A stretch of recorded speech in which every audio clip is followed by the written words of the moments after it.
تعالیٰ آپ کے بیٹھنے کو قبول فرمائے۔ اللہ تعالیٰ اس مجلس کو ہمارے دین دنیا کی ترقی کا ذریعہ بنائے۔ سیرت النبی صلی اللہ علیہ وسلم کا آج 9واں سبق اور درس ہے۔ آقا صلی اللہ علیہ وسلم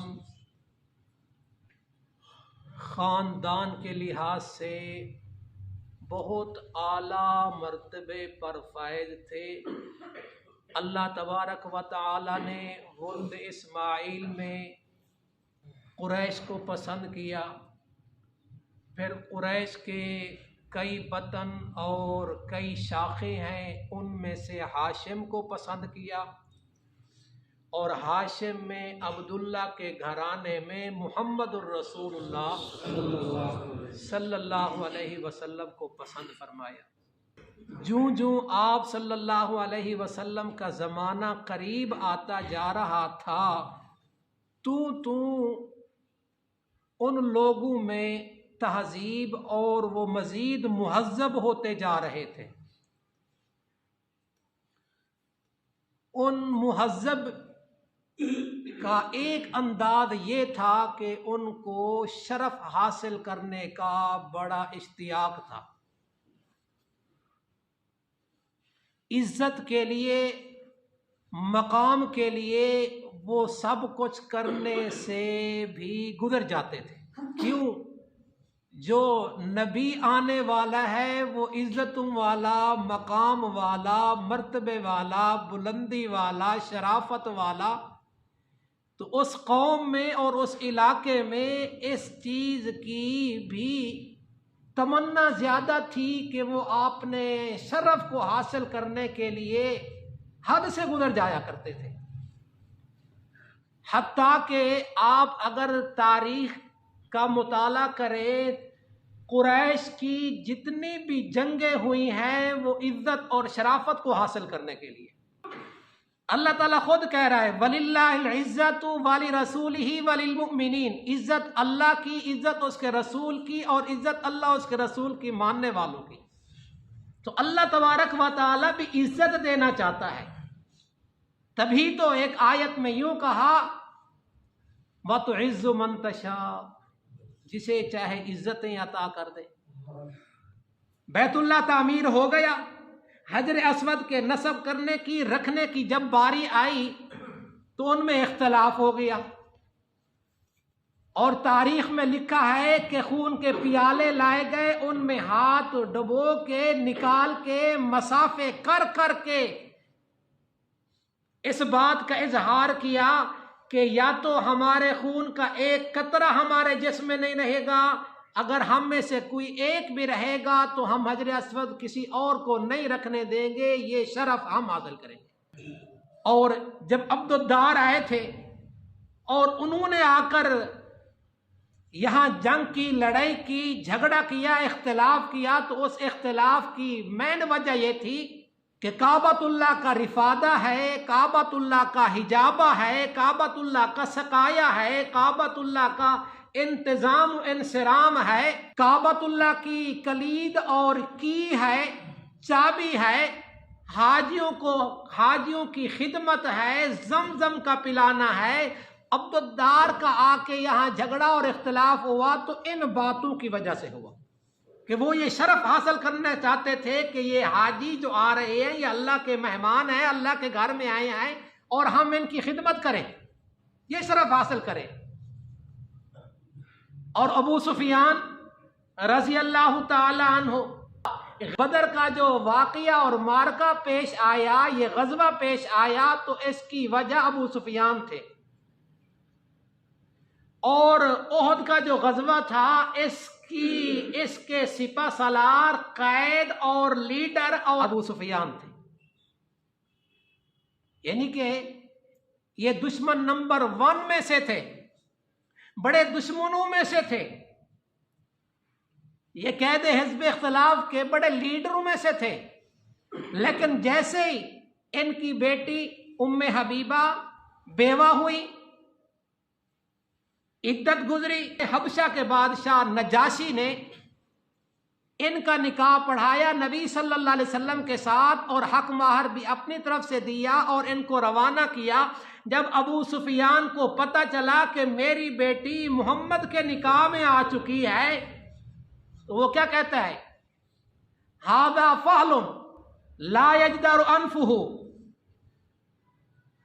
اب ایک سردار کی بیٹی محمد کے گھر میں چلی گئی ہے، اب اس کے ناک کو نیچے تو نہیں ہونے دوں گا، اس کو پیٹھ تو نہیں لگنے دوں گا۔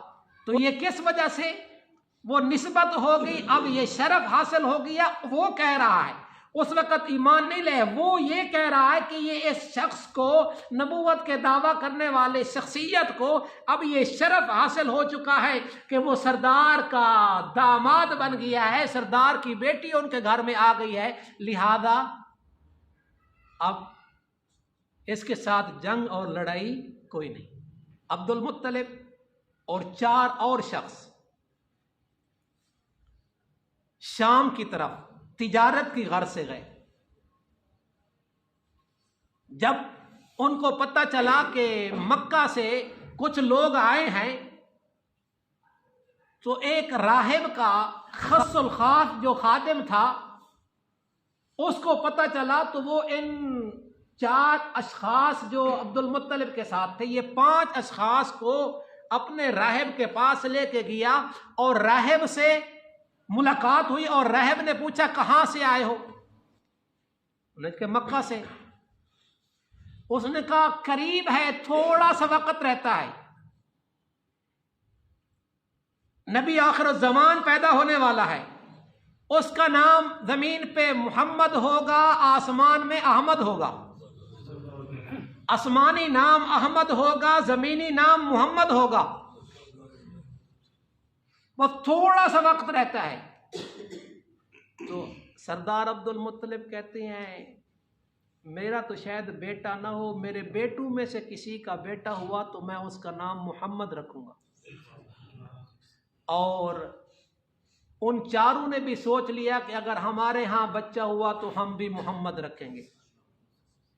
اللہ کی شان، سردار عبد المطلب کا بھی بیٹا پیدا ہو گیا اور سردار عبد المطلب کا پوتا بھی پیدا ہو گیا۔ تو اب یہ تو ان کی نیت بتائی ہے، ابھی تھوڑا سا آگے چلتے ہیں۔ یہ نیت کی انہوں نے، یہ مکہ واپس آ گئے اور میرے اور آپ کے نبی صلی اللہ علیہ وسلم کا ذاتی نام، زمینی نام، محمد نام قرآن مجید میں 4 دفعہ آیا ہے۔ سورۃ آل عمران میں آیت نمبر 144 144 وما محمد الا رسول، نہیں ہے میرے محمد صلی اللہ علیہ وسلم مگر اللہ کے رسول، قد خلت من قبلہ الرسل، تحقیق گزر چکے ہیں ان سے پہلے بھی رسول۔ نبی صلی اللہ علیہ وسلم سے پہلے رسول گزر چکے ہیں، نبی صلی اللہ علیہ وسلم کے بعد کوئی رسول، نبی صلی اللہ علیہ وسلم کے بعد کوئی رسول، ہاں یہ ختم نبوت کی ایک دلیل ہے۔ سورۃ بقرہ کی آیت یہ سب کو یاد ہے، والذین یؤمنون بما انزل الیک وما انزل من قبلک وبالآخرۃ هم یوقنون۔ آگے سمجھ، والذین یؤمنون بما انزل الیک، اور وہ لوگ جو ایمان رکھتے ہیں اس چیز پر جو نازل کی گئی ہے آپ کی طرف، وما انزل من قبلک، اور جو نازل کی گئی ہے آپ سے، یہ بھی ختم نبوت کی دلیل ہے۔ یہاں سورۃ آل عمران میں اللہ کے نبی صلی اللہ علیہ وسلم کا ذاتی نام کا ذکر آیا۔ اگر آپ سورۃ آل عمران کی آیت نمبر 140، اس میں ختم نبوت کا تذکرہ ہے، اور وہ پہلی سورۃ بقرہ کی آیت اس میں بھی ختم نبوت کا تذکرہ ہے۔ ابھی جس آیت کا تذکرہ کر رہا ہوں اس میں بھی ختم نبوت کا کمال انداز میں اللہ نے ذکر کیا ہے۔ کوئی لوگ کہیں گے جی یہاں تو رسالت کی نفی ہے، قد خلت من قبلہ الرسل، آپ سے پہلے رسل گزر چکے ہیں، رسول گزر چکے ہیں، لیکن نبوت کا دروازہ ہے، نبی آ سکتا ہے۔ اللہ نے اس بات کو بھی بالکل واضح کر دیا، چور دروازہ کوئی نہیں رکھا کہ کوئی چور آ کے چوری کرے، سمجھدار شخص وہ ہوتا ہے جو اپنے مال کی خود حفاظت کرتا ہے، اور طاقتور شخص وہ ہوتا ہے جو اس کا دفاع کرتا ہے۔ اللہ تو قدرتوں اور طاقتوں والا، اللہ نے اپنے پیارے پیغمبر صلی اللہ علیہ وسلم کی ختم نبوت پہ صرف حفاظت نہیں کیا، اس پہ پہرا لگا دیا۔ باقی خناس قسم کے لوگ تھے، ہیں، شاید رہیں گے، جو خباثت جن کے ذہن میں رچی بسی ہوئی ہے وہ تو پھر خباثتیں کر سکتے ہیں۔ یہ سورۃ احزاب ہے، سورۃ احزاب کی آیت نمبر 40 ہے۔ ما کان محمد ابا احد من رجالکم، نہیں ہے محمد باپ کسی ایک کے تمہارے مردوں میں سے۔ میں کو لفظی معنی کرنے کی کوشش کر رہا ہوں، پھر سنیے، نہیں ہے محمد باپ کسی ایک کے تمہارے مردوں میں سے، ولیکن رسول اللہ، لیکن وہ اللہ کے رسول ہیں، وخاتم النبیین، وہ نبیوں کو ختم کرنے والے ہیں، آخری نبی ہیں، آخری نبی ہیں۔ اس کے اندر بھی اللہ رب العزت نے اپنے پیارے پیغمبر صلی اللہ علیہ وسلم کی ختم نبوت کا ذکر کیا۔ آگے دیکھیے، سورت کا نام بھی اللہ تعالیٰ نے محمد رکھ دیا ہے۔ سورت کا نام کیا ہے جی؟ سورت محمد، 26واں پارہ ہے، اور 26ویں پارے کی سورت محمد، سورت محمد کی آیت نمبر 2 ہے۔ والذین آمنوا وعملوا الصالحات، وہ لوگ جو ایمان لے آئے اور اچھے اعمال کیے، وآمنوا بما نزل علی محمد، یہ کون سی صورت ہے؟ سورت محمد، اور کون سی آیت ہے؟ آیت نمبر 2۔ وآمنوا بما نزل علی محمد، اور ایمان لائے اس چیز پر جس کو نازل کیا گیا ہے حضرت محمد صلی اللہ علیہ وسلم پر، وہو الحق من ربہم، اور وہ حق ہے ان کے رب کی طرف سے۔ قرآن مجید کیا ہے؟ حق ہے ان کے رب کی طرف سے۔ جس نے جو ایمان لے آئے، عمل صالحہ کیا، اور اس چیز پر خصوصیت کے ساتھ ذکر کیا۔ ایمان کے اندر قرآن مجید پہلے نمبر پہ آئے گا ایمان میں، لیکن اللہ نے پھر خصوصیت کے ساتھ ذکر کیا، وآمنوا بما نزل علی محمد، تو فرمایا جو قرآن کو پر ایمان لے آئے اور اس کو حق بھی سمجھا اپنے رب کی طرف سے، تو فرمایا کفر عنہم سیئاتہم واصلح بالہم، اللہ تعالیٰ ان سے دور کر دے گا ان کی چھوٹی موٹی غلطیاں، دور کر دے گا۔ واصلح بالہم، ان کے معاملات کو درست کر دے گا۔ صرف دین کے معاملات درست کرے گا یا دنیا کے بھی کرے گا؟ مالی کرے گا یا جانی بھی کرے گا؟ اپنے کرے گا یا اولاد کے بھی کرے گا؟ ماشاءاللہ بھائی نے تو ٹھیک کہہ دیا، سارے معاملات ٹھیک کر دے گا۔ اور چوتھے نمبر پر، چوتھی جگہ اللہ نے اپنے پیارے پیغمبر صلی اللہ علیہ وسلم کے نام کا ذکر کیا سورۃ فتح میں۔ سورۃ فتح کی آخری آیت ہے، اس سورت کی 29 آیات ہیں۔ آخری آیت محمد الرسول اللہ، محمد اللہ کے رسول ہیں، یہ 4 دفعہ ہو گیا۔ لیکن اگلی آیت کا معنی کرتا ہوں تاکہ جب ہم سیرت النبی صلی اللہ علیہ وسلم کی تکمیل کے بعد خلفائے راشدین کا تذکرہ کریں گے تو آپ کو شوق ابھی سے دلا دوں۔ والذین آمنوا، یہ محمد صلی اللہ علیہ وسلم تو اس جماعت کے امیر کی حیثیت سے ہے نا، قائد کی حیثیت سے ہیں، امام الانبیاء ہیں، تو جماعت کیسی ہے؟ والذین آمنوا، اور وہ لوگ جو آپ کے ساتھ ہیں، آپ کی معیت حاصل ہے۔ معیت میں صدیق کا اول نمبر،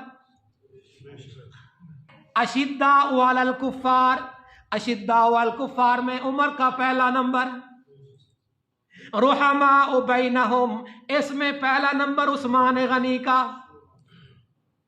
تراہم رکعا سجدا یبتغون فضلا من اللہ ورضوانا، اس میں اگر آپ غور کریں گے تو اس میں آپ کو حضرت علی کا تصور ملے گا رضی اللہ تعالی۔ آپ کہیں گے نہیں 4 صحابہ کا تذکرہ کیا، تو تو پہلے پارے کی طرف آپ کو لے کے جاؤں گا. وَإِذَا قِيلَ لَهُمْ آمِنُوا كَمَا آمَنَ النَّاسُ، جب کہا گیا ان کو ایمان لے آؤ جیسے لوگ ایمان لے آئے، تو صحابہ اکرام میں سے عبداللہ ابن مسعود کہتے ہیں اَيْ ابو بکر وعمر وعثمان وعلی. الناس سے کون مراد ہے؟ سر فہرست کون ہے؟ یہ خلفائے راشدین. اسی لیے کچھ لوگ نعرہ لگاتے ہیں حق چار یار. بالکل ٹھیک ہے نعرہ، لیکن میں طالب علم ہوں، میں کہتا ہوں سب یار حق، نبی کے سارے یار حق، لیکن ان کا مقام تو اور بلند ہے، ان کا مقام. اچھا اب قرآن مجید میں اور ایک جگہ آسمانی نام کا تذکرہ ہے، مبشرم برسول یاتی من بعدی اسمہ احمد، تو آپ صلی اللہ علیہ وسلم کے نام احمد بھی ہے. اب قرآن مجید میں 4 دفعہ آپ کا نام اسم گرامی اللہ نے لیا، لیکن جہاں بھی خطاب کیا اللہ نے وہاں یا محمد کہیں نہیں کہا. یا محمد قرآن مجید میں کہیں نہیں ذکر کیا. یا آدم اسکن انت وزوجک الجنہ، یا نوح انہ لیس من آلک، یا زکریا انا نبشرک بغلام اسمہ یحییٰ. اس پھر یحییٰ سے جب اللہ نے خطاب کیا تو فرمایا یا یحییٰ خذ الکتاب بقوہ. یا موسیٰ یا عیسیٰ، سارے نبیوں سے خطاب کیا تو نام سے خطاب کیا. پورے قرآن مجید میں اللہ نے اپنے نبی کو کہیں یا محمد کہہ کے دوبارہ نہیں ہے، بلکہ قرآن مجید اسی جو سورۃ فتح کی آیت نمبر 29 بتائی ہے، اس سے اگلی سورۃ حجرات کی آیت میں فرمایا ان الذین ینادونک من وراء الحجرات اکثرهم لا یعقلون. جو نبی صلی اللہ علیہ وسلم کو نام سے پکارتے ہیں، دور سے کھڑے ہو کے پکارتے ہیں، یا محمد کہہ کے پکارتے ہیں، وہ اکثر بے عقل ہیں. یہ کون سی آیت ہے؟ سورۃ الحجرات کی، اور پہلے رکوع میں ہے. ویسے اللہ نے اپنے پیغمبر کی صفاتی ناموں کا تذکرہ کیا. کہیں فرمایا یا ایھا المزمل، کہیں فرمایا یا ایھا المدثر، کہیں فرمایا لقد جاءکم رسول من انفسکم عزیز علیہ ما عنتم حریص علیکم بالمؤمنین رؤوف رحیم. کہیں اللہ تبارک و تعالی نے فرمایا ما ارسلناک الا رحمتا للعالمین، کہیں فرمایا ما ارسلناک الا کافۃ للناس، کہیں فرمایا یا ایھا النبی انا ارسلناک شاہدا ومبشرا ونذیرا وداعیا الی اللہ باذنہ وسراجا منیرا. صفاتی نام کا تذکرہ کیا.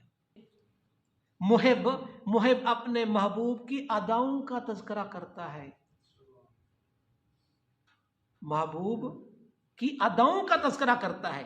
اللہ کے نبی کی اداؤں سے اللہ نے اپنے نبی کو قرآن مجید میں 200 سے زائد مرتبہ اللہ نے اپنے پیغمبر کو خطاب کیا، کہیں بھی نام نہیں لیا.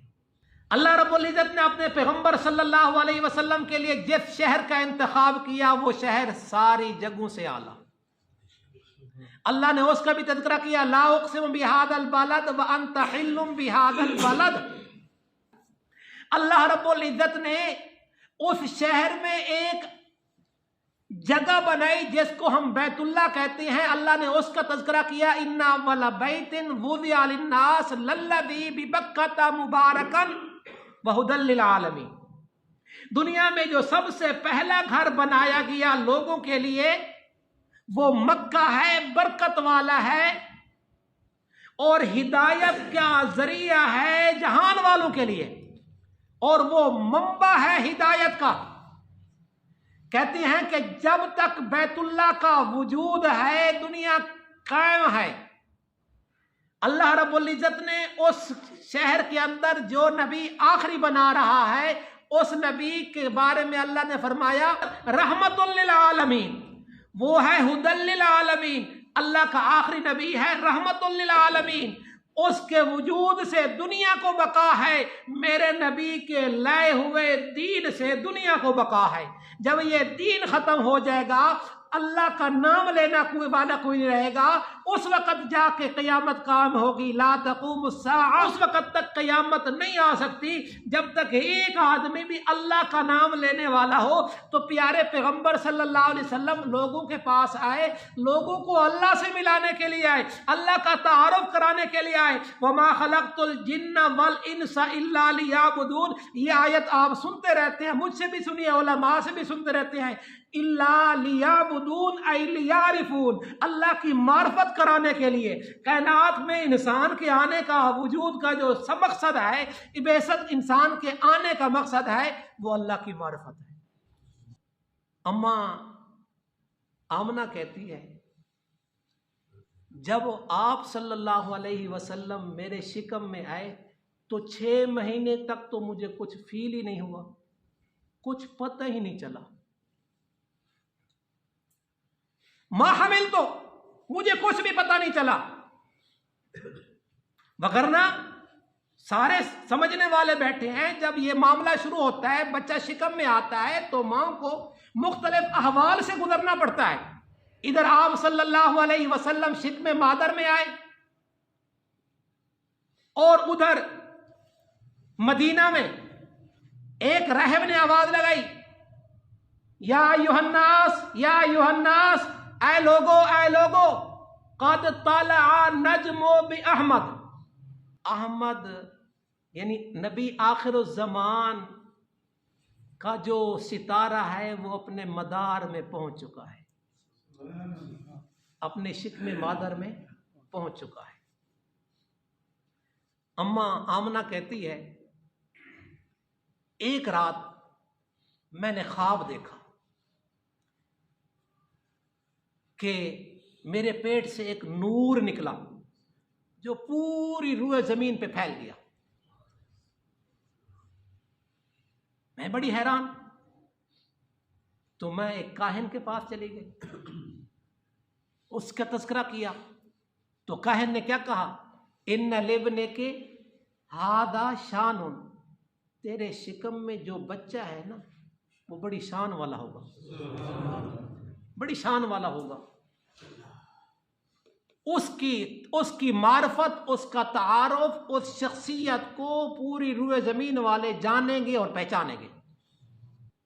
میرے آقا صلی اللہ علیہ وسلم کی ولادت 571 عیسوی 22 اپریل بروز سوموار صبح صادق کے وقت ہوئی.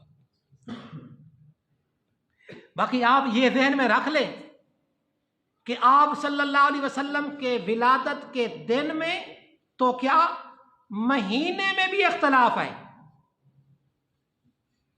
مہینے میں بھی اختلاف ہے. یہ یاد رکھ لیں، اگر زندگی رہی تو اس پر میں شاید تذکرہ آگے کروں گا. ابھی آپ صلی اللہ علیہ وسلم کی ولادت ہوئی کس وقت؟ صبح صادق کے وقت. جیسے سورج طلوع ہوا، ایک کاہن، ایک نجومی، نجوم کا علم رکھنے والا، یا ایک راہب جو سال ہا سال سے اپنے کمرے سے نہیں نکلا تھا، غار میں بسیرا کر رہا تھا، لوگ آتے جاتے تھے وہاں اس کے پاس، لیکن اب وہ آدمی خود بہ نکلا اور دوڑتا ہوا آ رہا ہے، دوڑتا ہوا آ رہا ہے اور پوچھتا ہے، یا معشر قریش حل ولد فیکم اللیلۃ مولود، کیا قریش کے ہاں کوئی بچہ پیدا ہوا ہے آج رات؟ کیا قریش کے ہاں کوئی بچہ پیدا ہوا ہے آج کی رات؟ صبح صادق پیدا ہوئے نا. تو وہ دوڑتا ہوا آ گیا، وہ دوڑتا ہوا آیا.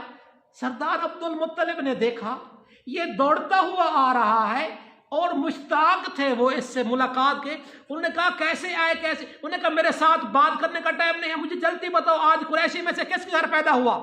انہوں نے کہا میرے گھر پیدا ہوا. انہوں نے کہا اس کو یتیم ہونا چاہیے. انہوں نے کہا ہاں میرے بیٹے عبداللہ کے ہاں پیدا ہوا ہے، اور میرا بیٹا عبداللہ آج سے تقریباً 6 ماہ پہلے فوت ہو چکا ہے. آپ صلی اللہ علیہ وسلم کی ولادت سے تقریباً 6 ماہ پہلے. اس نے کہا دلونی علی بیتی، مجھے اس کا گھر بتاؤ.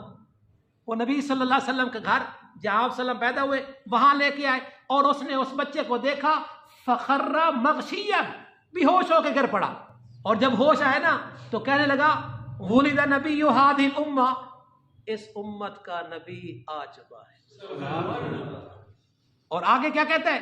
انتقلت النبوۃ من ولد اسرائیل، یہ نبوت اسرائیل سے، بنی اسرائیل سے، اسحاق علیہ السلام، یعقوب علیہ السلام کی اولاد سے نکل کر اسماعیل علیہ السلام کی اولاد میں آ گئی۔ یہ تو ہو گیا اس کا تذکرہ، کس کا؟ کہ جو بحر کے حالات تھے۔ اب اماں جان سے پوچھتے ہیں، اماں جان کیا کہتی ہے؟ اماں جان کہتی ہے رأیت خارج منی نور اضاءت منہ قصور الشام، جیسے آپ صلی اللہ علیہ وسلم پیدا ہوئے تو میرا گھر ایک روشن ہو گیا، روشنی سے منور ہو گیا، نور سے منور ہو گیا، اور اس روشنی میں شام کے محلات دکھائے گئے۔ آپ کو یاد ہوگا میں نے آپ سے کہا تھا کہ آپ صلی اللہ علیہ وسلم کی ولادت مکہ میں ہوئی تھی، آپ صلی اللہ علیہ وسلم نے ہجرت مدینہ کی طرف کی، وَمُلْكُهُ بِالشام، اور آپ کی حکومت کہاں تک جائے گی؟ شام تک۔ تو یہ وہ آ گیا ہے۔ اماں کہتی ہے روشن ہو گیا، اور آپ صلی اللہ علیہ وسلم پیدا ہوئے، اماں جان کہتی ہے وُلِدَ مَخْتُونًا وَمَسْرُورًا، آپ صلی اللہ علیہ وسلم مختون پیدا ہوئے، یعنی ختنے کی ضرورت نہیں، ختنہ شدہ پیدا ہوئے اور مسکراتے ہوئے آئے۔ آج تک آپ نے ایسا بچہ شاید نہ دیکھا ہو، آئے اور آتے ہوئے مسکراتا رہے۔ تو فرمایا وہ پیدا ہوئے مسکراتے مسکراتے ہوئے پیدا ہوئے، اور آتے ہی میرے آقا صلی اللہ علیہ وسلم نے بائیں ہاتھ کو زور دیا اور دائیں کروٹ بدلی، اور آپ صلی اللہ علیہ وسلم آتے ہی سجدے میں چلے گئے۔ اور کچھ علماء نے لکھا ہے کہ آپ صلی اللہ علیہ وسلم نے آتے ہی کلام بھی کیا۔ کیا کلام کیا؟ اللہ اکبر کبیرہ والحمد للہ کثیرہ وسبحان اللہ بکرۃ واصیلا۔ آتے ہی یہ الفاظ آقا صلی اللہ علیہ وسلم، آپ صلی اللہ علیہ وسلم آ گئے۔ اماں کہتی ہے کہ جب یہ بچہ میرے پیٹ میں تھا تو مجھے آواز آتی تھی ابشری ابشری یا آمنہ فإنک قد حملت بأحمد، آپ کے پیٹ میں جو بچہ ہے آپ نے اس کا نام احمد رکھنا ہے۔ ایک تو یہ بشارتیں آتی تھی، آواز آتی تھی، کوئی دکھائی نہیں دیتا تھا۔ وہاں ایک آواز اور بھی آئی تھی، جب یہ ذرا بچہ پیدا ہو تو اس وقت آپ نے ان الفاظ سے اپنے بچے کو اللہ کی پناہ میں دینا۔ وہ کیا الفاظ ہے؟ مفسرین نے لکھا ہے اعیذک باللہ واحدا من کل حاسد۔ سبحان اللہ۔ اماں نے آقا صلی اللہ علیہ وسلم کی ولادت پر سب سے پہلے یہ لفظ کہے۔ اب عبد المطلب کو ہی پتہ چل گیا۔ اب کچھ دنوں میں کچھ وقفے کے بعد مختلف علاقوں سے عورتیں آتی تھی بچے لینے کے لیے۔ ماں اپنا دودھ بھی نہیں پلاتی تھی اور ان کو مکہ میں بھی نہیں رہتی تھی، دائیں بائیں قبائل میں بھیجتی تھی۔ ان کی وجوہات میں سے ایک وجہ یہ ہے کہ دیہات کا ماحول شہر کے ماحول سے ذرا صاف ستھرا اور پاکیزہ ہوتا ہے، گرد آلود نہیں ہوتا، اور دوسری ان کی زبان اصل ہوتی ہے، اس کے اندر کوئی ملاوٹ نہیں ہوتی۔ شہروں میں تو ہر قسم کے لوگ آتے ہیں، بیت اللہ میں بھی ہر قسم کے لوگ آتے ہیں، مکہ میں بھی ہر قسم کے لوگ آتے ہیں، نیکیاں اچھائیاں لے کے جاتے ہیں اور برائیاں چھوڑ کے جاتے ہیں۔ تو اب دیہات کا ماحول اور اس میں زبان بھی خالص، تو دیاں آتی، مرضیاں آتی اور بچوں کو لے کے چلی جاتی۔ آپ صلی اللہ علیہ وسلم پیدا ہوئے، ابھی کچھ دن بھی نہیں گزرے تھے زیادہ کہ عورتیں آئی لینے کے لیے، تو ان کو بتایا کہ یہاں بچہ تو ہے، پیدا ہوا ہے، لیکن یتیم ہے۔ انہوں نے کہا یتیم بچے سے ہمیں کیا ملے گا؟ جب بچے کی پرورش کرتی ہیں تو صاف ظاہر تحفہ ہدیہ، خدمت، ان کی پرورش کا معاوضہ لیتی تھی، دودھ کا معاوضہ نہیں۔ اس زمانے میں دودھ کا معاوضہ نہیں لیتا تھا۔ آپ جو بڑے بیٹھے ہیں اپنے بچپن میں بتائیں، اس زمانے میں دودھ کوئی بیچا کرتا تھا؟ جی سب نہیں بول رہے، نہیں بیچتے تھے، آج تو دودھ والی کو بیچ دیتے ہیں، علاقے ہیں۔ تو نبی صلی اللہ علیہ وسلم وہ دائیاں آئی ہیں اور وہ اس دروازے سے پہلے مڑ جاتی تھی، میں کہتا ہوں وہ مڑتی نہیں، اللہ موڑ دیتا تھا۔ اللہ نے اپنے محبوب کے قریب بھی نہیں آنے دیا، اللہ نے سارا انتظام کیا، بہترین سیٹنگ کی، پیچھے بھی جو اللہ نے انتظام کیا وہ آپ سن چکے ہیں۔ اب یہاں بھی اب سارے بچے چلے گئے، ان کی سواریاں تھی، یہ جلدی آ گئی، ایک سعد قبیلے سے حلیمہ نامی عورت بھی چلی جس کی سواری کمزور تھی، وہ بھی آئی مکہ میں، اور سارے بچے چلے گئے۔ اس کو پتہ چلا کہ ایک یتیم بچہ ہے، بقیہ کوئی بچے نہیں ہیں، تو اس نے کہا خالی جانے سے بہتر ہے کہ اس کو لے جاتی ہوں، چلو دیکھ لیتی ہوں، اس کو جا کے لے لیتی ہوں۔ تو وہ آئی، دروازے پہ دستک دی، تو اما آمنہ پہلے کچھ دائیوں کے سوال جواب سے تنگ آ چکی تھی، وہ دروازہ کھٹکھٹاتی، اما کھولتی، پوچھتی، تو وہ اما بتاتی یتیم ہے، وہ واپس چلی جاتی، آتے جاتے دروازے کھولتے تکلیف ہوتی ہے، تو اس نے دروازہ کھٹکھٹایا، ان کا کون؟ انہوں نے کہا مرضیہ ہوں، بچہ لینے کے لیے آئی ہوں، انہوں نے کہا یتیم ہے، انہوں نے کہا دیکھنے تو دو۔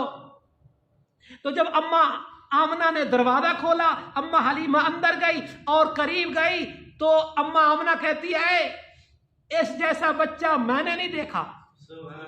تو اما حلیمہ نے جب دیکھا نا، اور دیکھ کے کیا کہتی ہے، آمنہ آپ نے کیا دیکھا ہے؟ آپ تو قریش قبیلے کی ہیں نا، اپنے قبیلے کی عورتوں کو دیکھا، میں نے کئی قبیلوں میں دیکھا، میں نے ایسا بچہ نہیں دیکھا۔ وہ کہتے ہیں میں نے دیکھا، وہ کہتے ہیں میں نے نہیں دیکھا۔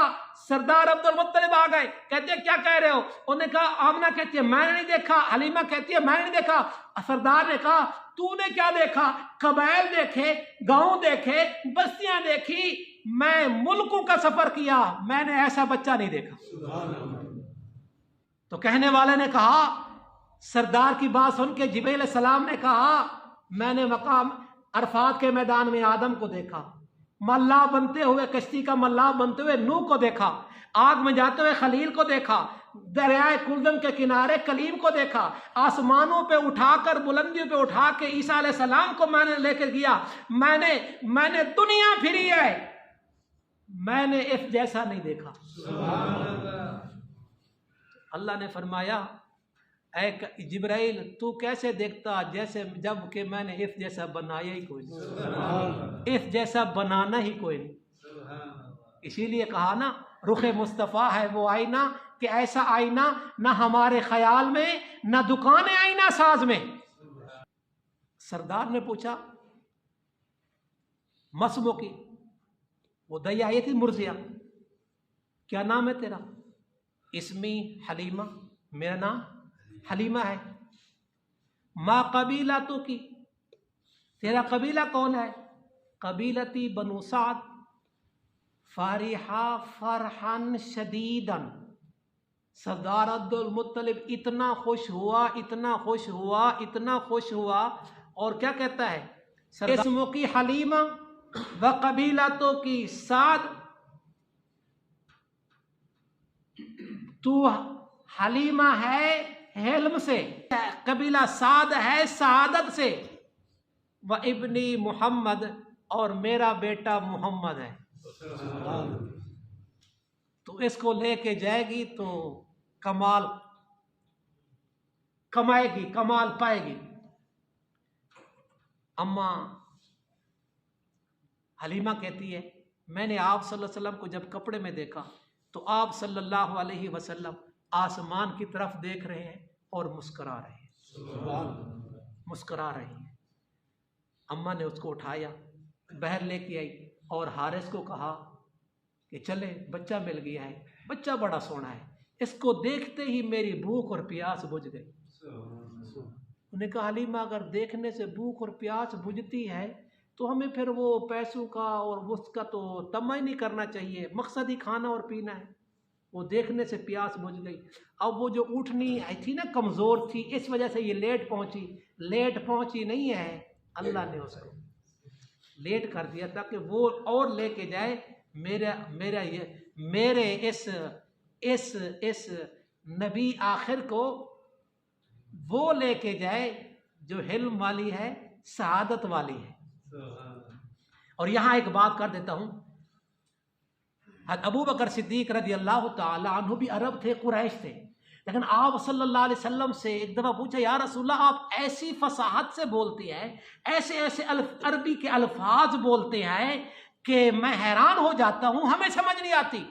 تو آقا صلی اللہ علیہ وسلم نے اس موقع پر یہ ارشاد فرمایا کہ اب ابو بکر تجھے پتہ نہیں ہے میں سعد قبیلے میں پرورش پائی ہے، اور آپ اپنی والدہ رضائی والدہ دودھ والی والدہ کا تذکرہ کیا ہے۔ اللہ کہتا ہے الم یجد کا یتیما، میرے پیغمبر ہم نے جب آپ کو پایا ہم آپ تک پہنچے، آپ اس وقت یتیم تھے، لیکن دنیا میں یتیم بس اوقات رول جاتا ہے، اس کی کوئی تعلیم و تربیت نہیں ہوتی، کوئی پوچھنے والا نہیں ہوتا، باپ ہوتا ہے تو پوچھتا ہے میرے بچے نے کھایا ہے، میرا بچہ پڑھنے گیا ہے، میرا بچہ بیمار ہے، لیکن جس کا باپ ہی نہ ہو تو وہ تو لاوارث کی زندگی گزارتا ہے۔ اللہ نے فرمایا نہیں نہیں، ان یتیموں پر قیاس نہ کرنا، فآوا، میں نے ٹھکانہ دیا، میں نے تربیت کی۔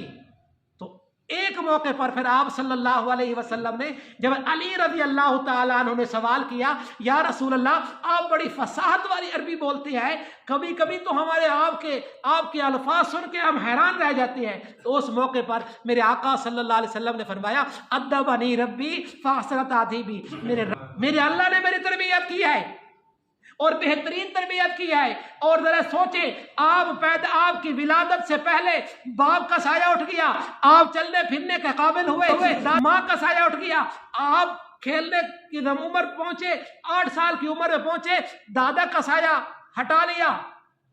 کچھ علماء نے لکھا ہے اس لیے کہ جب بچہ اچھی بات کرتا ہے، اچھی واز کرتا ہے، اچھائی والی کام کرتا ہے، اچھی خوبیاں اس کے اندر ہوتی ہیں، تو وہ کہتے ہیں بیٹا کس کا ہے،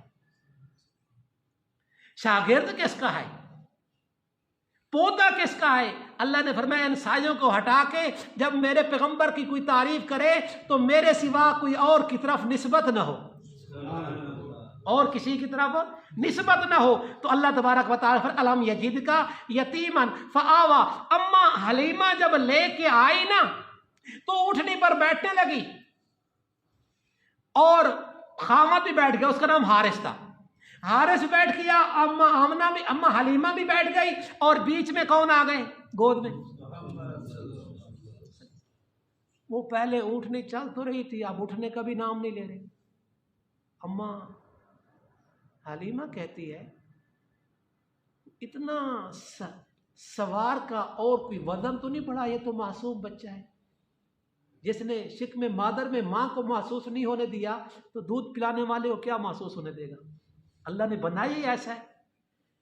تو کہتی ہے یہ کوئی شہری ماحول ہے، اونٹنی سواری بدکی ہوئی ہے، لہذا ایسے کرتی ہے آپ اتر جائیں اور آپ اس کی نکیل پکڑیں، یہ شہری ماحول سے، بازار کا ماحول سے، آمد و رفت والے ماحول سے جب گزر کے نا پھر آپ بیٹھ جانا۔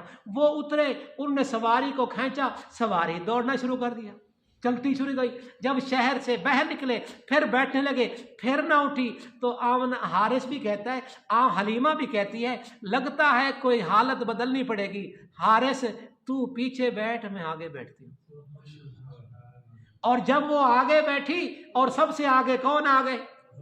تو اونٹنی کی سواری کی، اونٹنی کی جو لگامیں تھی وہ میرے آقا صلی اللہ علیہ وسلم کے جسد پہ جس کپڑے میں لپٹے ہوئے تھے اس سے ٹچ ہونے لگی تو اونٹنی کی تو کرنٹ لگ گیا، بھاگنے لگی۔ جو پہلے بچے لے کے جا چکی تھی وہ کہتی ہے حلیمہ مقابلہ کرنے کا پروگرام تھا تو ہمیں پہلے بتاتی، تو نے سواری بدل لی ہے، پہلے تو تیری سواری ایسے چل رہی تھی۔ انہوں نے کہا سواری نہیں بدلی، سوار بدل گیا ہے، سواری نہیں بدلی، سوار بدل گیا ہے۔ انہوں نے کہا ذرا دکھاؤ، روکو کون سا سوار ہے؟ انہوں نے کہا جسے تم یتیم سمجھ کے آئے تھے۔ انہوں نے کہا ذرا دیکھنے تو دو۔ اس نے کہا اب بھاگ والے کے ہاتھ میں ہے، ہاں جی باغ جو ہے اس کی لگام اب وہ میرے ہاتھ میں نہیں ہے۔ تو آقا صلی اللہ علیہ وسلم اپنی اماں کے گھر میں، مرضیہ دائی دودھ پلانے والی ماں کے گھر میں گئے۔ اماں کہتی ہے میں جو پہلے اپنے گھر میں گئی تو اپنے جسم میں اتنا دودھ محسوس کیا، میں نے آپ کے لیے دائیں سائڈ والا دودھ منتخب کر دیا، دائیں سائڈ والا، اور میرا اس وقت اپنا بیٹا بھی تھا عبداللہ۔ اچھا دودھ پلانے کے لیے وہ لے جائے گی جس کا اپنا بھی چھوٹا ہو نا. اما حلیمہ کہتی ہے میرا اپنا پہلے میرا بچہ رات کو سوتا نہیں تھا بھوک کی وجہ سے، اب جو میں نے بائیں سائڈ پہ پلایا اتنا سیر ہو کے پیا کہ ساری رات کروٹ نہیں بدلی، اور اٹھنی جس میں دودھ تو دور کی بات ہے چلنے سے لاغر تھی، آج اس نے اتنا دودھ دیا کہ گھر کا سارے برتن بھر گئے. زندگی رہی تو پھر انشاءاللہ اگلا درس یہاں سے شروع کریں گے. اللہ تبارک و تعالیٰ آپ کے بیٹھنے کو قبول فرمائے. اللہ تبارک و تعالیٰ آپ کو صحت اور ایمان کی سلامتی کے ساتھ